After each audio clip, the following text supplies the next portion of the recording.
me get this sunlight stuff right here if I can. Unsuccessful. Greetings.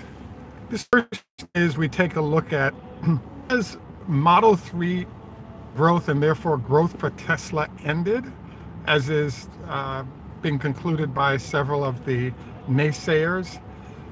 The second question that we answer today is more of the China plan has been revealed in history. So we take a look at what exactly Tesla's plans are in Shanghai for the new manufacturing plant, which is being called, I believe, Gigafactory 2 or 3. As usual, please take time to like, subscribe, and hit the bell icon so you don't miss anything. Also wanted to encourage you, we could use support on Patreon to improve every aspect of what we're doing production-wise. This is Greg for Tesla Fan Insight.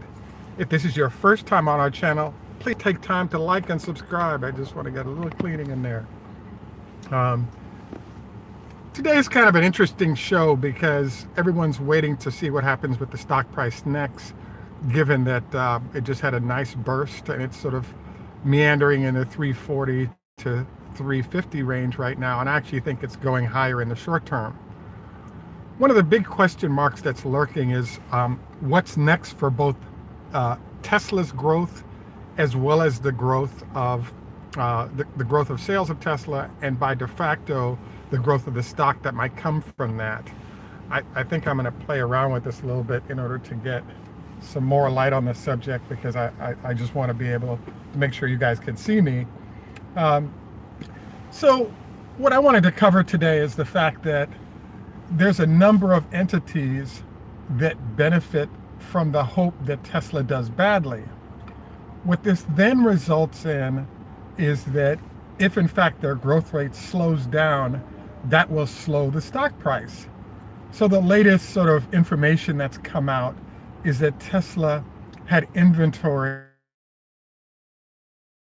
as well as at a location in Los Angeles. And the question mark was, is the growth of Model 3 over? Because you have both cancellations of Model 3 orders, and you also have an issue that pops up, which is a number of cars being built and sitting there waiting for delivery, but not delivered. So my answer to this is multifaceted. First of all, if in fact you have 400,000 reservations, yes, you had some folks decide not to purchase. But one of the problems Tesla has run into is the fact that right now, Tesla is in a tough situation. The situation is that half of the buyers, let's say half the buyers want the $35,000 car, and the rest of the buyers are willing to pay between $50,000 and $70,000 for a car. What it looks to me like is many of the buyers have that are willing to purchase the highest cost Teslas have now spoken in terms of their acquisition of the vehicle. And now we're in a period now where Tesla is filling out deliveries to those who want the higher priced vehicle that are US or Canada based. And the next step is that we'll now see Tesla, as they get to the back end of all these users buying the higher end vehicle, will now move into approvals for acquisitions for China and Europe, which are the other primary delivery areas for Tesla. It's a longer supply chain because you have to ship vehicles a further distance. But what I find interesting is that I've consistently wondered whether or not Tesla shouldn't just shut down their US sales of certain vehicles and only sell in Europe. And the main reason is that the average price of gas in Europe is $8.50 a gallon. In the United States, the average price is probably $2.70. So the fact that you're moving over to electric is a lot more compelling for European buyers than it is for American buyers of the Model 3. So therefore, I think that, yes, Tesla is starting to grind through the list of people that want to buy the US Model 3s, but I think the list of those waiting on the vehicle in places like China and Europe is still quite large, in the 100,000 to 200,000 range. And so there's plenty of room for Tesla to sell there as soon as they decide to open up sales to people who have reservations in those places. So um, is there a demand issue? I really don't think so. I really think that Tesla's both making and selling everything they can. And the fact that they haven't opened up sales in other places is a sign that there's strong demand still, and that demand needs to be met by vehicles currently being produced. There have been other question marks that have popped up, including the fact of the volume of defect rates and repairs that are being associated with the Model 3. I have to admit that they haven't revealed a lot of this. I haven't seen data to support it, the suggestion that there's a high number of this. I believe that Tesla is in a position where when you have so few moving parts, the repair process for the Model 3 will be a lot simpler than what it takes to repair Model X and S. So, long-winded statement to say, no, it ain't over. There's plenty of growth left for the Model 3 and Tesla, both domestically as well as in foreign markets.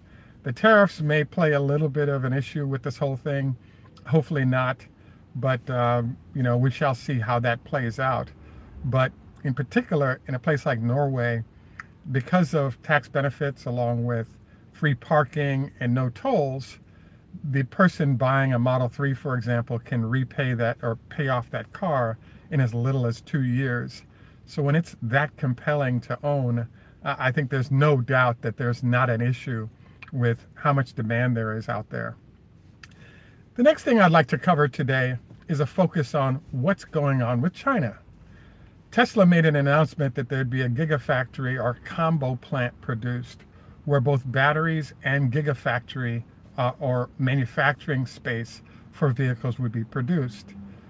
The tweet or quote that I saw suggested the attempt that the Dreadnought factory would be made as they're recruiting engineers in China to deliver this new plant.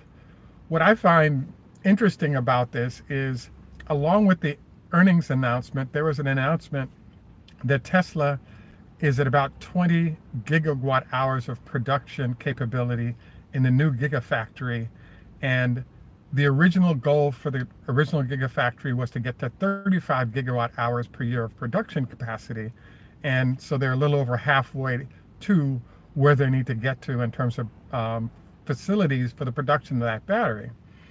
Well, what's interesting is that Tesla announced in very small print, I want to say, that they're going to actually go to 105 gigawatt hours of battery capability at the current gigafactory plant in Nevada.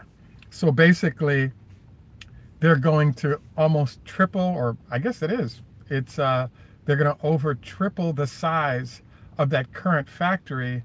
And I believe that in the ballpark range, if you're talking 1 million cars associated with 35 gigawatt hours, if you now go to 105 gigawatt hours or 3 times the size, in theory, that might be associated with about 3 million batteries or 3 million vehicles at a Model 3 size worth of batteries a year.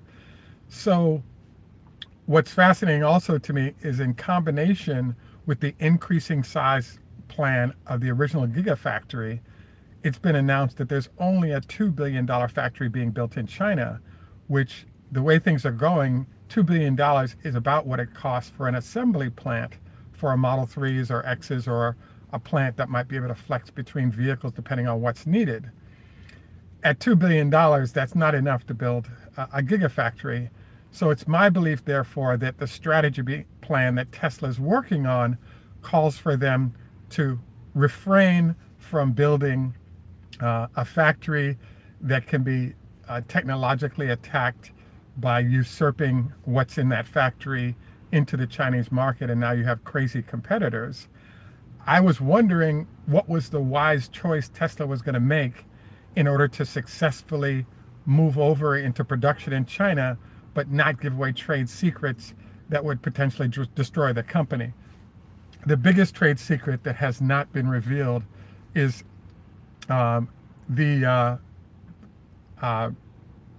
greetings.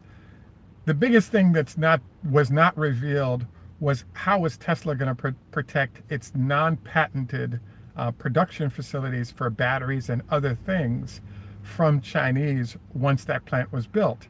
And if it's simply an assembly plant, I'm fascinated because all of a sudden you have the potential now to be able to put up a plant, and now you have a situation where there's no worry about equipment being duplicated because it does not sit in a foreign land that duplication can occur with ease.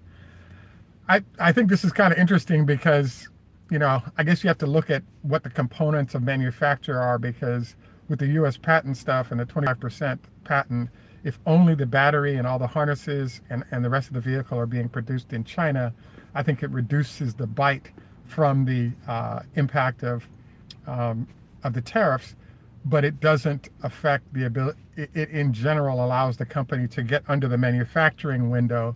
So now you can have a situation where they're producing in China, they have little or no tariffs, and they can make money in that circumstance. So I think it's a smart plan on the part of Tesla. As you all may recall, Samsung made a statement once the Model 3 came out, which was they announced that within 30 days, they would replicate the 2170 battery that Tesla was producing, and it would take them about 3 years to be ready to produce that battery at scale. I just find it fascinating right now because at the end of the day, what Tesla explained is the manufacturing equipment for those batteries is the non-patented sort of crown jewel of the company currently, and I'm excited to hear that there is no plan to sort of let those crown jewels go to different places where they can be stolen or replicated with ease. I mean, there are ways in which manufacturer competitors are competing and looking to compete, and the main one is to enlist the help of former employees to help walk those competitors through the process of building competing products of all types with Tesla. So we'll see how this process goes, but at least you don't have the equipment sitting out there for it to be thoroughly replicated and therefore put out. I also should note in the case of China that Tesla has talked about producing 200,000 vehicles there. I would assume mostly cars, hopefully trucks and cars, but I get the impression based on what Tesla's first move is here that it's going to be an assembly plant of cars, and they're not trying to put proprietary technology on key products in the hands of those that might replicate it and hand it off to companies that would compete with them.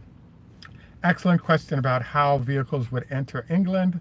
I just think it's fascinating because absolutely there's a plan to head into Europe more heavily. Tesla currently has an assembly plant in the Netherlands with plans possibly to go to Germany because they already have so many suppliers and owned operations there. But I'm not sure Germany's excited about having Tesla there because they're already defeating the largest Mercedes and BMW and Audis in sales, and it would definitely hurt the domestic auto industry if they're not ready for that Tesla competition.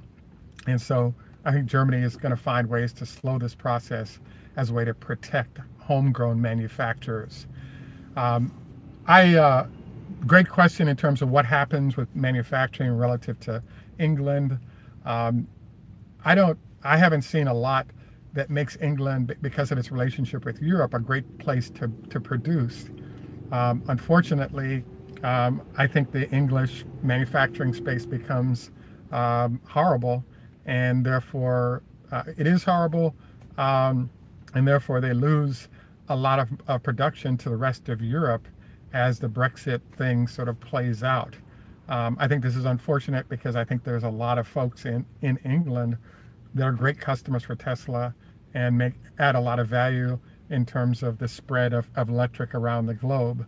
The one benefit to England is the fact that between Volvo and Jaguar, there is a decent amount of electric production scheduled to occur. So shipment of Teslas there from what's being produced along with these other manufacturers should help address the supply demand in that area. I like to sort of roam off to some other areas that I've been learning about recently. The end of the show is I'd like to cover a conversation I had with a British scientist who gave some suggestions about cancer issues. the first thing she suggested was, regardless of skin color, we at least 30 SPF or greater. Um, the potential for skin cancer is too great, and it can be prevented. The second rotational item we were talking about is she was saying that between smoking, eating habits, etc., most of us cancer are doing things where it's self-inflicted, and so eating habits,